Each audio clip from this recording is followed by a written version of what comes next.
Baytul Muqaddasga safar va Mi'raj. Payg'ambar alayhisalomning da'vati mushriklarning zulm va ziyonkashliklari tufayli g'alaba va mag'lubiyat o'ttirsida qadr ahvol yo'l ichib ilgirlayotgan va yiroq ufuqlarda g'alba yulduzlari g'ilpal nur chechib ko'rinayotgan bir paytda Rasulullohga Baytul Haromdan Baytul Muqaddasga sayr qilish va u yerdan Allohning dargohiga Mi'rojga chiqish sharafi muvaffaq qilindi. Mi'rojning vaqtini muqim bir vaqtga tayin qilish to'g'risida tövandikidek o'xshamas qarashlar mavjud. 1. Isro. Makkadan Baytul Muqaddasga sayr qilish, ondan Allohning dargohiga Mi'rojga chiqish. Bu sharaf Rasulullohga payg'ambarlik vahiy nozil bo'lgan yili muvaffaq qilingan. Bu Imom Tabariyning qarashi. 2. Rasululloh payg'ambar bo'lib 5-yili muvaffaq bo'lgan. Buni Navaviy Qurtubiy quvvatladi. 3. Bi'satning 10-yili Rajab oyining 27-kuni muvaffaq bo'lgan. Bu Alloma Mansur Furiyning tanlig'idir. 4. Hijratdan 16 oy ilgari, ya'ni Bi'satning 12-yili Ramazon oyida bo'lgan. 5. Hijratdan 14 oy ilgari, ya'ni Bi'satning 13-yili Muharram oyida bo'lgan. 6. Hijratdan soq 1 yil burun, ya'ni Bi'satning 13-yili Rabiul Avval oyida bo'lgan. Oldidagi 1, 2, 3 qarash birdek rad qilindi.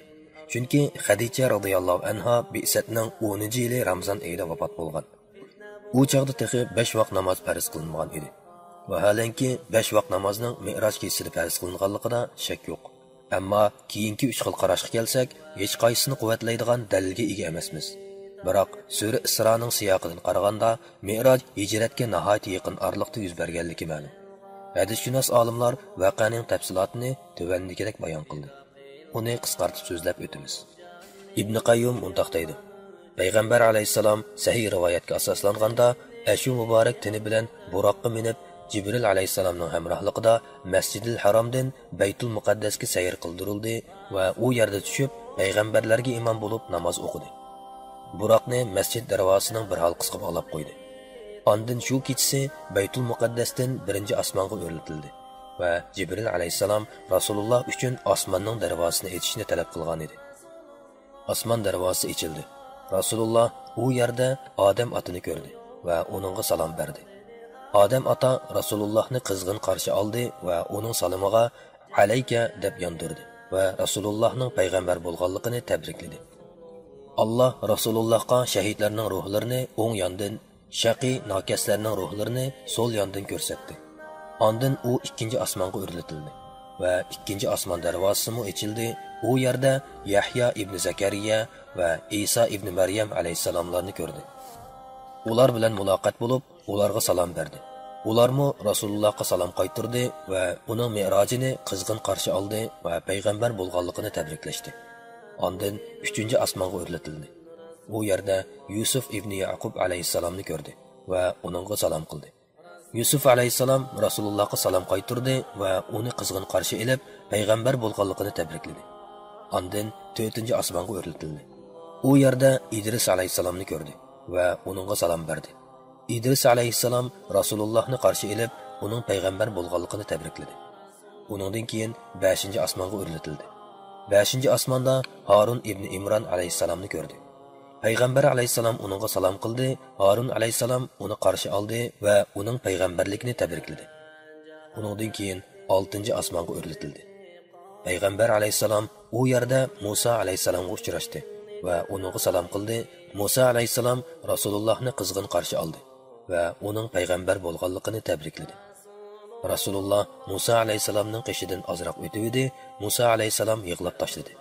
Uningga "Nimishqa yig'laysan?" deyilgan edi. U bir o'g'lon mendan keyin payg'ambarlikka avatildi va uning ummatidan jannatga kirdiganlar mening ummatimdan jannatga kirdiganlardan ko'p bo'lganligi uchun yig'layman, dedi. Ondan 7-chi osmonga o'rnatildi. U yerda Ibrohim alayhisalom bilan uchrashdi va uningga salom qildi. Ibrohim alayhisalom Rasulullohni qizg'in qarshi oldi va uning payg'ambar bo'lganligini tabrikladi. Ondan Rasululloh Sidratul Muntahaga ko'tarildi. Uningdan keyin Baytul Ma'murga o'rnatildi va u yerdan Rasulullohni Jabbar Taala bandalariga xohlaganini qildira oladigan azimatlik Alloh subhanahu va taolaning dargohiga o'rnatildi va uningga yaqinlashib, hatto 1-2 o'q miqdori yoki uningdan yaqin oraliqda turdi. Bu chaqda Alloh taolo o'z bandasi Rasulullohga bir qator vahiylarni qildi va uningga 50 vaqt namozni farz qildi. Shuning bilan Rasululloh Allohning dargohidan qaytib, Musa alayhisalomning qishidan o'tib edi. Musa alayhisalom: "Alloh seni nimaga buyurdi?" dedi. Payg'ambar alayhisalom 50 vaqt namozga deb javob berdi. Musa alayhisalom: "Sening ummating buningga taqat keltirolmaydi. Sen Parvardigoringning dargohiga qaytib, uningdan ummatingga yangilatib berishini tilagin", dedi. Rasululloh Jibril alayhisalomga maslahat solgandek qilib qarab edi. Jibril alayhisalom: "Ha, xohlasangiz", deb ishorat qildi. Shuning bilan Jibril alayhisalom Rasulullohni yuqoriga o'rlatib, Jabbar taoloning dargohiga elib chiqdi. Vaholanki Alloh o'ziga xos makonda edi. Bu Imom Buxoriyning ba'zi lafzining iborasi. Alloh uningdan 10 vaqtni ko'tarib yetib berdi. Ondan tuvanga tushdi. Musa alayhisalomning qishidan o'tib, uningga xabar qildi. Musa alayhisalom yana Parvardigoringning dargohiga qaytib, yana yeniklatib berishni tilagin, dedi. Shuning bilan Rasululloh Musa alayhisalom bilan Allohning dargohi orliqida berib kelib yurib, oxiri Alloh uni 5 namozga qoldirib berdi. Va shu chaqdimi Musa alayhisalom Rasulullohni Allohning dargohiga qaytib, yanada yangilatib berishni talab qilishga buyurgan edi. Rasululloh: "Chuqumki, men Parvardigorimdan hayo qildim. Endi men uning qismatiga rozi bo'laman va uning farziga taslim bo'laman", dedi. Rasululloh Musa alayhisalomning qishidan yiroqlab mengib edi. G'oyibdan: "Farzimni bekitib etdim va bandalarimdan ko'p yeniklatdim", deb nido keldi. Mushu yergacha bayon qilingandan keyin Ibn Qayyum Rasulullohning Alloh tabarak va taoloni o'z ko'zi bilan ko'rganligi to'g'risida ixtilof borligini aytdi va Ibn Taymiyaning mushu haqdagi so'zini tilga oldi. Tekshirib tadqiq qilishning natijasi shu bo'ldiki, ko'z bilan ko'rish Rasulullohga aslo muyassar bo'lgan emas. Ham Rasulullohning o'z ko'zi bilan ko'rgan deganni hech qaysi bir sahoba demagan. Ibn Abbos radhiyallohu anhu dan naql qilingan Rasululloh Allohni dili bilan ko'rdi degan hadislar bir-biriga zid emas. Ibn Qayyum yana mundoq dedi: "Ammo Alloh taolaning sura Najmdagi ondan u asta-asta yaqinlashib tövanga sanqildi." Qur'oni Karim sura Najm 8-oyatdagi yaqinlashish Mi'roj qissasida zikr qilingan yaqinlashish bilan bir emas. Sura Najmda zikr qilingan yaqinlashish bo'lsa, Jibrilning yaqinlashishi va uning tuvan tushishidir. Oisha va Ibn Mas'ud radhiyallohu anhumalarmi ham shu qarashda. Oyatning siyoqimi ham shuni ko'rsatadi. Ammo Mi'roj hadisda zikr qilingan yaqinlashish va tuvan tushish deganlar Alloh tabarak va taolaning tuvan tushishi va uning yaqinlashishi ekanligi nihoyat aniq. Sura Najmda zikr qilingan tuvan tushish bilan zid kelmaydi. Chunki sura Najmdagi u Rasululloh uni Sidratul Muntahaning yanida yana bir qatim ko'rdi. Degini u cho'qim Jibrilni ko'rdi degan bo'ladi. Chunki Rasululloh Jibrilni asli suratida 2 qatim ko'rgan. Bir qatim mushu zamonda, yana bir qatim Mi'rojda Sidratul Muntahaning qishini ko'rgan. Alloh taolo hammadan bakroq olimdir. Mushu qatim Rasulullohning ko'kirga yerilish vaqasi yuz berdi. Hamda ziyorat davomida tövandagi bir qancha ishlarga duch keldi. Rasulullohning oldiga sut va aroq keltirildi. Rasululloh ikkilanmasdan sutni tanladi. Uningga to'g'ri yo'lga hidoyat qilindi yoki to'g'ri yo'lni topding. Navoda sen aroqni olgan bo'lsang, ummating ezib ketgan bo'ladi, deyildi. Jannatda 4 daryoni ko'rdi. Ikkisi oshkora va ikkisi yoshirin edi.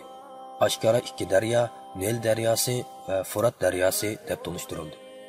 Buning ma'nosi Rasulullohning elchiligi Nil va Furat daryosi vodillaridagi keng munbat zaminlarda yiltiz tortib, uning aholisining qalbidan cho'nqur o'rin oladi va bu joylarning aholisi yaqin kelgusidan boshlab avlodma-avlod islom tug'ini egiz ko'targichlar bo'ladi degan bo'ladi. Aksicha bu daryolarning kelish manbai jannatdan keladi degan bo'lmaydi. Ziyorat davomida Rasululloh do'zaxning malikini ko'rdi. U qat'iy kulmaydi. Uning chiroyida tabassum va xushxo'ylikdan qilcha asar yo'q edi. Shuningdek, Rasululloh yana jannat va do'zaxning tafsilotidan xabardor bo'ldi. U yana yetimlarning mol-mulkini, nohaq yevalganlarning eg'iz burun lavlarini tugining kamshuklariga o'xshash qo'pol, ko'rimsiz holatda ko'rdi. Ularning eg'iz burunlariga avonchi toshlardek cho'g' parchalari to'p-to'pilab tiqilatdi. Ondan u toshlar shu amon ularning orqa maqatlaridan etilib chiqatdi. Rasululloh jazonixo'rlarning qo'rsoqlari yo'g'inab, to'lim qo'rsoq bo'lib ketganligini ko'rdi. Ularning qo'rsoqlari bak cho'ngib ketganlikdan ular o'z o'rinlaridan tamshilolmaydi va yo'tkilishga majoli yetmaydi. Fir'avn jamiyati va uning oila tavobatlari dovzaqqa qoqilinish uchun elib chiqilganda, elqi jazonixo'rlarning ustidan o'tib, ularni dastlab oyoq osti qilib mang'atdi. Zinaxo'r poshivozlarning oldida mazzilik, puroqliq, semiz go'sht qo'rimlari turmoqda. Yana bir chetda shallak, uruq, batbo'y, sesiq, maynat go'shtlar turmoqda. Vaholanki, ular oldidagi mazzilik, hid puroqliq go'shtlarni tashlab qo'yib, yenidagi maynat, paskini go'shtlarni makaldatib, chaynab turayotganligini ko'rdi. Rasululloh yana mahramlik salohiyati bo'lmagan erlar bilan tortinmasdan aralashib yuradigan shalloq xotin qizlarning amchaklaridan esib qo'yilganligini ko'rdi. Rasululloh yana Baytul Muqaddasga berish kelishdiki, ikkili qitimda Makkaliklarning Sham tarafdan kelayotgan bir tijorat karvonini ko'rdi va ularning to'pdan ayrilib ezib qolgan bir tugisini ko'rsatib qo'ydi. Va ular uxlab qolganda eg'izi etib qo'yilgan bir to'ngdan suv ichib, ondan qochini o'z beticha mahkam etib qo'ydi. Dal mushu ish Rasulullohning Mi'roj kechasining atigini, uning so'zining rostligini isbotlaydigan birdan-bir moddiy pokit bo'lib qoldi. Ibn Qayyum mundaq deydi: Hadis atigan Rasululloh Quraysh xalqiga Alloh uningga ko'rsatgan bu katta mo'jizani bayon qilib bergandi, ularning Rasulullohga bo'lgan gumoni texmi kuchaydi. Aziyat, kulfat yetkazish va ziyon zahmat selishi eshib bordi. Ular Rasulullohdan Baytul Muqaddasni tasvirlab berishni talab qilgan edi. U Baytul Muqaddasni ko'z oldida ko'rib turgandek, muhim joylarini aniq va aynan tunishtirib berishga boshladi. Ular Rasulullohga radiyat qaytara olmay, dong etib qolishdi. Rasululloh yana ularning karvonining safar yo'linishini va qaytib kelayotganligini xabar qildi. Bo'libmi karvonning yetib keladigan vaqtini xabar qildi. Hatto karvonning eng oldida minib kelayotgan tugunini aytib berdi. Amaliyotda Rasululloh degandek chiqdi. Lekin bu ularning nafratini oshiribdi va kofir zolimlar kufrining g'ayriga ibo qilishdi.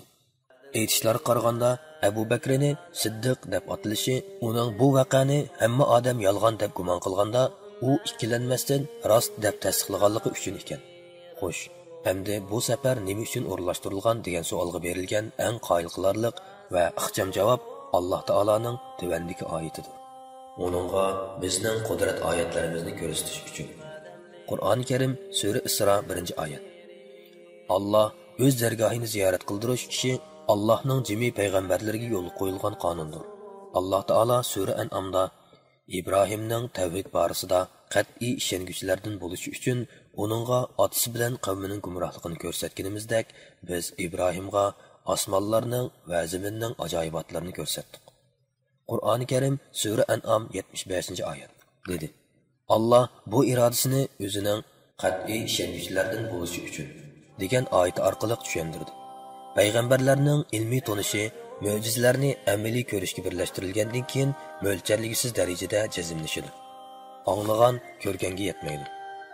Shuning uchun ular, ya'ni payg'ambarlar Alloh yo'lida boshqalar sabr qila olmaydigan ig'irchiliklarga sabr qila oladi. Dunyodagi dushman kuchlarning hammasi ularga mislsiz jafo mushaqqat ko'langanlarni qancha aybi bilan planlasimi, bu ularning nazarida boshining qontichilik vazniga o'ltirmaydi.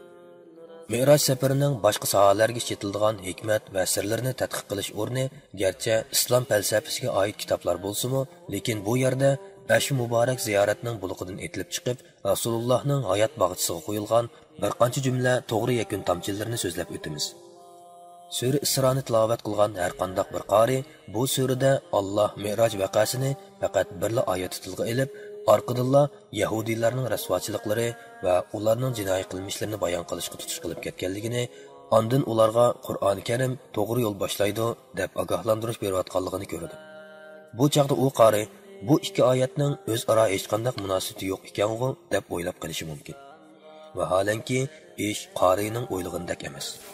Allah bu xil ibora keltirish va ifodalash uslubi orqali Mi'rojning tunji bekiti Baytul Muqaddas qilib bekitilishi, Yahudiylar huquq mansab tutish salohiyatini yo'qotadigan qabiy jinoyatlarni sodir qilganligi uchun insoniyatga rahbarlik qilish huquqidan elib tashlandi.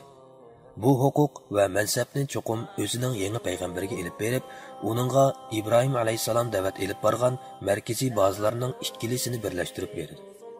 Mana hozir insoniyatni ruhiy jihatni yetaklash huquqi, o'z tarixini aldamchilik, xiyonatkorlik, gunoh, isyonkorlik va haddidan eshish jinoyatlari bilan to'shqizib o'tgan bir millatdan vujudidan yaxshilik va fazilat urg'ib turadigan payg'ambari hidoyat nur bo'lgan Qur'on vahiysi bilan bahramon bo'layotgan ulug' bir millatga yetkilish vaqti yetib keldi deganni ishorat qilmoqchi edi. Lekin bu huquq qandoq o'tkazib olinadi? Halbuki Rasululloh Makka tog'larida kishilar tarafidan qo'g'londa qilinib sarson holatda yuribotsa, mana bu savol tugunchini yeshib, yana bir haqiqatni ichib berdi. U bo'lsa-mu islom davlatining birinchi bosqichi oyoqlashish va tamom bo'lishga oz qoldi. Endi usuli avvalgiga tubdan o'xshamaydigan yana bir bosqichlik davlat yaqinda boshlanadi degan haqiqat edi.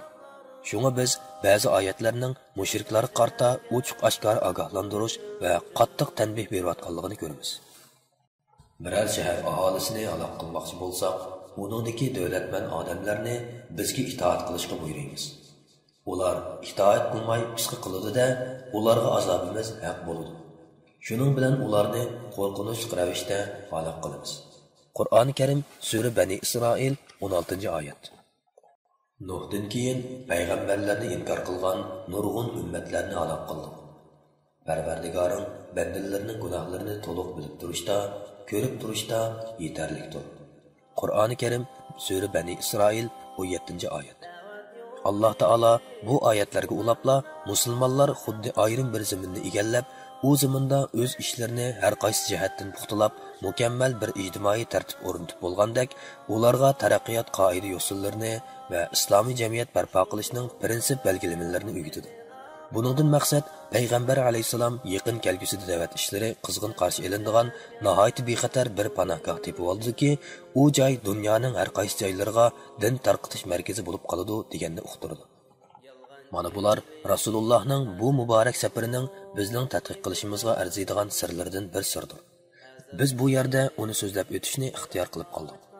Xo'sh, mana mushundaq asror va hikmatlarning sababidan Isro voqeasi birinchi Aqaba baytining oldida yoki ikkinchi bayatning o'ttirsida muvaffaq qilingan deymiz. Vallohu a'lam.